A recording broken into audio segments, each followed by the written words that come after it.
Mesdames et messieurs, bonjour. Aujourd'hui commence l'examen du projet de loi très contesté et tout aussi contestable de la réforme des retraites voulue par le gouvernement Borne sous la présidence de Emmanuel Macron.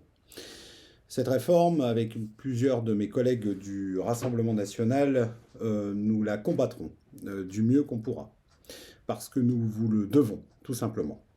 Cette réforme, qui est profondément injuste et qui n'a aucun fondement, puisque le Conseil d'orientation des retraites disait que, sauf avis contraire, il n'y aura pas de problème de financement, en tout cas à court terme. Avec le groupe Rassemblement national, présidé par Marine Le Pen, nous avons déposé une motion référendaire. Cette motion, je la voterai, nous la voterons avec mes collègues du groupe. Et on verra si certains autres collègues auront ce courage politique de la voter afin de pouvoir permettre de réclamer ce référendum qui serait tout à fait justifié et qui pourrait être voté par l'ensemble des Français. Sur le côté politique encore, le groupe Rassemblement national a fait le choix de ne pas faire une obstruction systématique sur tout et n'importe quoi pour empêcher l'examen de ce texte, et notamment sur son article 7. Ils ont déposé des milliers d'amendements. Ça n'a absolument aucun sens, puisque ça nous empêche de parler du fond.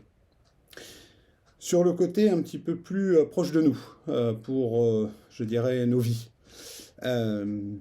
J'ai eu connaissance l'an dernier, je connaissais 9 personnes qui sont décédées entre 61 et 66 ans. Et là, on nous parle d'une retraite, d'un report à l'âge de 64 ans. Oui, il y a bien beaucoup de nos concitoyens peuvent avoir des problèmes à partir de 60 ans et peuvent même décéder dans la soixantaine. C'est un fait, il suffit de prendre les journaux tous les jours pour le constater. Voilà, il y a des gens qui peuvent vivre très au-delà, mais il y a aussi des gens, malheureusement, qui peuvent disparaître avant. Et donc, ça nous amène à la question suivante, c'est que les métiers difficiles, ceux qui ont commencé à travailler très tôt, très dur, je pense à la caissière de supermarché, dans le bruit, je pense aux soignants, je pense à ceux qui font des travaux publics, je pense à tous ces métiers difficiles qui peuvent être faits dans le froid, en extérieur, des charges lourdes, je pense à tous ces métiers en contact du public, qui exigent rigueur et précision, parce que le public, parfois, peut être très compliqué à gérer. C'est un fait avec la transformation de notre société.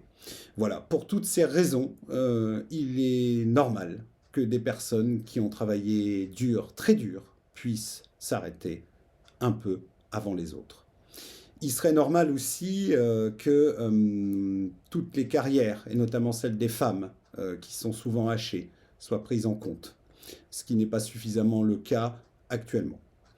Alors voilà, je ne voudrais pas qu'on dise que nos retraités, une fois qu'ils sont arrivés à l'âge de la retraite, ne servent à rien.